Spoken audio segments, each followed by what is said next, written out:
সবচেয়ে বড় চোর যারা নামাজে চুরি করে, তারা নামাজের চোর যারা রুকু সেজদা ঠিক মতো করে না। তো বললেন যে রুকু থেকে আবার স্ট্রেট হয়ে দাঁড়াবে, যখন সেজদায় যাবে ইতমিনানের সাথে, উইথ রিল্যাক্সেশন। রাসূল সাল্লাল্লাহু আলাইহি ওয়াসাল্লামের রুকুর পিঠটা ছিল একেবারে স্ট্রেইট, এই টেবিলটা যেরকম স্ট্রেইট এরকম স্ট্রেইট। আবার একদিন মসজিদে নববীতে বসা এক সাহাবী এসে নামাজ পড়লেন, নামাজ রাসূল সাল্লাল্লাহু আলাইহি ওয়াসাল্লাম দূর থেকে দেখতেছেন লোকটা কি করে। নামাজ পড়লো 2 রাকাত, পরে এসে নবীকে সালাম দিল। রাসূল সাল্লাল্লাহু আলাইহি ওয়াসাল্লাম সালামের উত্তর দিয়ে বললেন, ইরজি' ফাসাল্লি ফাইন্নাকা লাম তুসাল্লি, যাও আবার পড়ো, কারণ তুমি নামাজ পড়ো নাই, মানে নামাজটা ঠিক মতো হয় নাই। ইউ ডিডন্ট অফার ইউর সালাহ in a correct way, proper manner. সাহাবী যে আবার 2 রাকাত পরে আসলেন, রাসূল ইসলাম একই কথা বললেন, ইরজি' সাল্লি ফাইন্নাকা লাম তুসাল্লি, হয়নি নামাজ, আবার পড়ো। আবার পরে আসলেন, আবারও একই কথা। এখন 3 বার পড়ার পরও যখন হয় না, বেচারা ভাবলেন আবার যে বললে তো একই হবে, আমি তো এটাই জানি।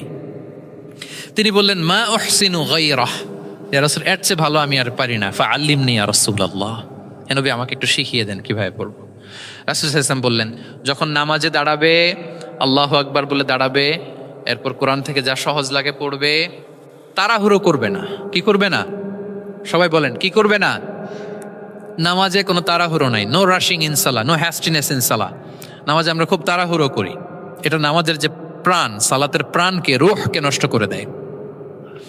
যখন রুকুতে যাবে স্ট্রেট ফরওয়ার্ড রুকু করবে, হাত্তা তাতমা ইন্না রাকিআন। রাসূল সাল্লাল্লাহু আলাইহি ওয়াসাল্লামের রুকুর পিঠটা ছিল একেবারে স্ট্রেইট, এই টেবিলটা যেরকম স্ট্রেইট এরকম স্ট্রেইট। লাউ সাব্বা আলাইহিল মা লাস্তাকার, পানি ভর্তি একটা বোতল যদি রাসূল সাল্লাল্লাহু আলাইহি ওয়াসাল্লামের রুকু দেয়া পিঠের উপর রাখতো, পানিটাও পড়তো না, বোতলটাও পড়তো না, স্ট্রেইট। এরকম উদাহরণ দিয়ে সাহাবারা বলতেন যে এত স্ট্রেইট রুকুর পিঠ যে পানি ভর্তি গ্লাস রাখলে পানিটাও কাঁপবে না, বোতলটাও পড়বে না। রাসূল সাল্লাল্লাহু আলাইহি ওয়াসাল্লাম বলতেন,